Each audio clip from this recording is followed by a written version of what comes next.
Climbing in full PPE is no easy matter. It's hot, sweaty work, really difficult for these guys to do this job.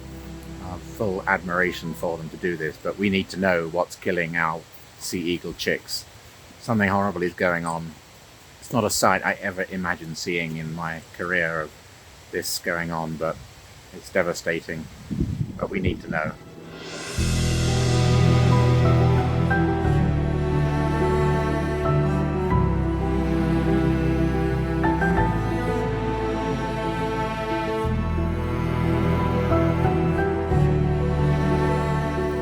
So that's 2 nests now, 2 dead chicks. Such a terrible waste, terrible waste.